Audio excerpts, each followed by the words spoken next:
ತಮ್ಮೆಲ್ಲರಿಗೂ ಗಣೇಶ ಚತುರ್ಥಿಯ ಶುಭಾಶಯಗಳು. ಎಲ್ಲರೂ ಹೇಗಿದ್ದೀರಾ? ಚೆನ್ನಾಗಿದ್ದೀರಾ?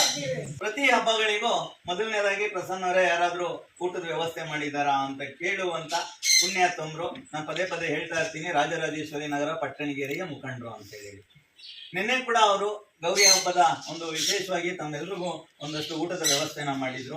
ಈ ದಿನನೂ ಅದೇ ರೀತಿಯಾಗಿ ತಮ್ಮೆಲ್ಲರಿಗೂ ಒಂದು ಗಣೇಶ ಹಬ್ಬದ ಪ್ರಯುಕ್ತ ನನ್ನ ಮನಸ್ಸುಗಳ ಹಸಿವನ್ನ ಅಳಿಸಿ ಹರ್ಷವನ್ನ ತರಿಸ್ಲಿಕ್ಕೆ ಈ ದಿನ ಒಂದಿಷ್ಟು ಬಿಸಿಬೇಳೆ ಬಾತು, ಒಬ್ಬಟ್ಟು, ಕರ್ಜಿಕಾಯಿ ಮತ್ತೆ ಖಾರ ಬೂಂದಿ ಇತ್ಯಾದಿ ಒಂದು ಊಟದ ವ್ಯವಸ್ಥೆನ ಮಾಡಿದ್ದಾರೆ. ಹಾಗಾಗಿ ಅವರ ಒಂದು ಕುಟುಂಬಕ್ಕೆ ಹೃತ್ಪೂರ್ವಕವಾದ ಧನ್ಯವಾದಗಳನ್ನ ಅರ್ಪಿಸ್ತಾ ಇದ್ದೀವಿ.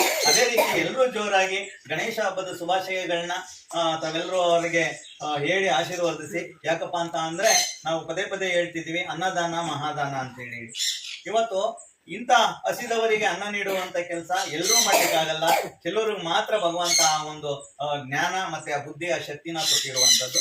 ಹಾಗಾಗಿ ನಮ್ಮ ಇವತ್ತು ಊಟದ ವ್ಯವಸ್ಥೆನ ಮಾಡಿರ್ತಕ್ಕಂತ ಅವ್ರ ಕುಟುಂಬಕ್ಕೆ ಗಣೇಶ ಹಬ್ಬದ ವಿಶೇಷ ಆರ್ಥಿಕ ಶುಭಾಶಯಗಳು ಸರ್. ನಿಮಗೂ ನಿಮ್ಮ ಕುಟುಂಬಕ್ಕೂ ಭಗವಂತ ಸಮೃದ್ಧಿಯನ್ನ ಉಂಟು ಮಾಡಲೆಂದು ಈ ಮೂಲಕ ದೇವರಲ್ಲಿ ಪ್ರಾರ್ಥಿಸುತ್ತೇವೆ.